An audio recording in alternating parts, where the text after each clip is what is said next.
여러분 안녕. 이제 내가 만난 선생님 중에 어떤 선생님이 있었냐면 너무너무 착하신 분이야. 예수도 믿는 분인데다가 너무너무 착하신 분이야.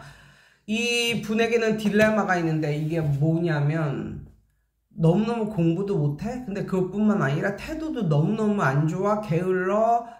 그리고 너무 거짓말도 잘해서 막 사람을 막 밥 먹듯이 속여. 막 너무 비열해. 막 그런 게 너무너무 싫어. 너무너무 싫은 애야. 근데 이 아이를 공부도 이제 더럽게 못하긴 하는데 그 이외의 것도 너무너무 갖춰지지가 않고 너무너무 그런 애야. 도저히 가르칠 수가 없는 애인데 이런 생각이 드는 거야. 얘를 자르고 싶은데 나 아니면 누가 이런 애를 가르쳐 주리.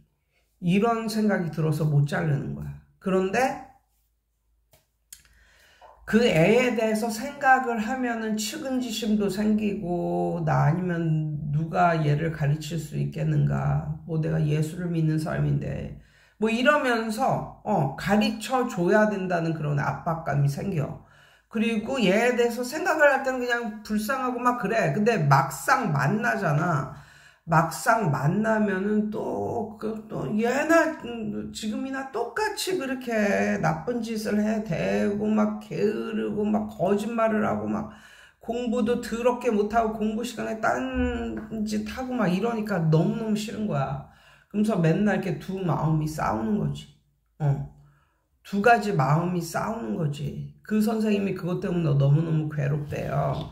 근데 옛날에 내가 그 선생님한테 어떤 얘기를 들려주냐면 옛날에 저는 어떤 생각이 들었냐면 교회에서 이렇게 봉사를 하고 그러면 하나님께 복을 받는다 이런 생각이 있었고 그때는 정말 봉사가 너무너무 즐거웠어. 그래서 봉사를 막 몇 년씩 막 6, 7년씩 막 이런 식으로 한 부서에서 물론 주일학교 봉사죠. 제가 선생이 무슨 다른 봉사를 하겠어요. 뭐 할 줄 아는 것도 없고 주일학교 봉사죠. 물론 그렇게 했었는데 그렇게 했었는데 건강도 안 좋고 저한테 이제 별로 나쁜 그런 일이 있어가지고 봉사를 쉬어야 되겠다라는 생각이 들었는데도 그걸 참고 꾸역꾸역 하다가 나중에는 이제 그걸 갖다가 도저히 이 마음가짐이나 이 상태로는 내 건강이나 이 상태로는 봉사가 안 되겠다 그래가지고 이제 그 전도사님하고 이제 대화를 나눈 적이 있었는데 그 전도사님이 저보고 그러더라고요. 예수님은 주님의 자녀가 모두 행복하고 기쁘게 주님을 예배하고 이걸 원하지 예수님은 주님의 자녀가 노예처럼 살기를 바라지 않는다. 노예처럼 살기를 바라지 않는다. 이런 말을 하더라고요. 그러니까는 선생님 자신부터 즐겁고 행복하고 평안해야지 자신은 너무나 괴롭고 한데 그걸 참으면서 꾸역꾸역 참으면서 아이들을 가르치고 주일학교 봉사를 하고 이것은 아닙니다, 선생님. 예, 이것은 아닙니다. 잠시 쉬셔도 됩니다. 이렇게 말씀을 해 주시더라고요. 그래서 그때에도 제가 깨달았어요. 전도사님이 말한 예수님의 자녀가 노예처럼 그렇게 살기를 바라지 않는다. 이렇게 말을 하셨는데 그게 정말 마음에 많이 남았거든요. 제가 똑같은 말을 그 분께도 말해줬어요. 예. 선생님은 아이들을 가르치면서 기쁨과 즐거움을 느끼셔야 된다고. 그게 바로 선생님의 보케이션이다. 이렇게 말을 했거든요. 천직. 저 같은 경우는 천직은 뭘까라고 생각을 해봤을 때 내가 그렇게 힘들이지 않아도 나에게 이렇게 주어지는 그런 일이야말로 저희 천직이다라는 생각이 들거든요. 그 일을 함에 있어서 그렇게 뭐 어려움이나 그런 게 없고 그냥 쉽게 해지면서 나도 즐거운데 또 내가 뭐 굳이 막 모집하려고 하지 않아도 나에게 애들이 술술 들어오는 이런 일. 나에게 떨어지는 이런 일도 하라고, 이런 일 좀 해보라고, 이렇게 떨어지는 일, 그게 그런 거야말로 천직이 아닐까, 뭐 이런 식으로 생각을 했는데, 그래서 제가 그 선생님한테 그랬어요. 선생님 먼저 즐겁고 행복해야 애들도 잘 가르친다고. 그러면서 뭐라고 그랬냐면,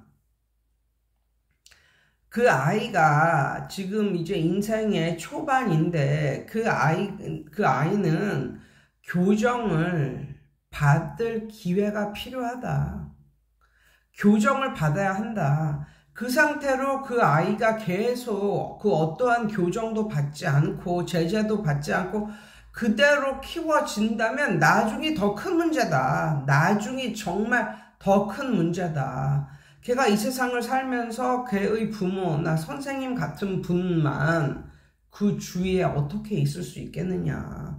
사회생활도 하고 이러려면 교정을 받아야 되는데 보통 충격을 받거나 이런 일이 있어야 한번 자신에 대해서 생각을 해보고 교정이 된다. 그래서 그 아이를 자르는 것이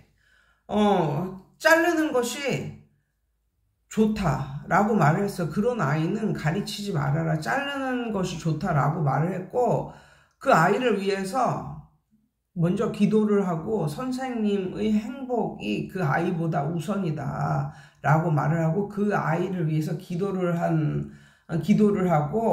그 아이를 올바른 방향으로 이끌어 가게 해달라고 기도를 하고, 그 아이를 잘라라 라기보단 그 아이에게서 이제 그 아이를 정리해라, 이제 손을 떼라 라고 이제 말을 했어요. 그러면 걔도 이제 어린 나이에 뭐 자신의 태도나 행동 이런 것 때문에 선생님이 이제 그만두고 그러면 그제서야 느끼는 그런 게 있겠지. 그러면서 자기의 행동이나 이런 걸 돌아보지 않겠습니까? 어떻게 보면 나중에 충격받는 것보다는 그걸 아무도 안 가르쳐주고 그렇게 오냐오냐 이렇게 우쭈쭈쭈쭈 이렇게 키우면 이거는 성인이 되면 더욱더 교정을 못하죠. 그러니까 어렸을 때 초중고 뭐 이렇게 어렸을 때 들어보니까 고등학생까지도 아니야. 그냥 한 중학생 정도 되어 보이는데, 어렸을 때 좀 어떤 충격, 그것도 어린 나이에 충격이라면 충격이겠죠. 선생이 너 같은 애는 이제 도저히 못 가르치겠다 하고 이제 손을 띄니까 물론 말은 하진 않겠지만 그 아이도 뭔가 느껴지는 게 있겠죠. 그러면은 그 아이도 자기의 행동을 좀 되돌아보고 좀 교정을 해야 되겠다는 마음이 들지 않을까요? 거기서 만약에 그런 마음 자체도 안 드는 아이면 더더욱 가르칠 가치가 없는 아이고, 그 아이가 만약에 조금이라도 그런 자신을 돌아보는 마음이 있으면 그 아이를 위해서 기도를 하고, 그냥 그 아이에게서 손을 떼라. 그러면은 그 아이도 자신에 대해서 생각을 해보고 자신의 행동을 고치고 이런 기회를 갖는 거니까 그것도 나쁜 건 아니다 라고 제가 말씀을 해드린 적이 있습니다. 예, 어떠신가요? 요런 아이들, 선생님들은 어떻게 하실 건가요? 예, 여러분 오늘도 좋은 하루 되세요.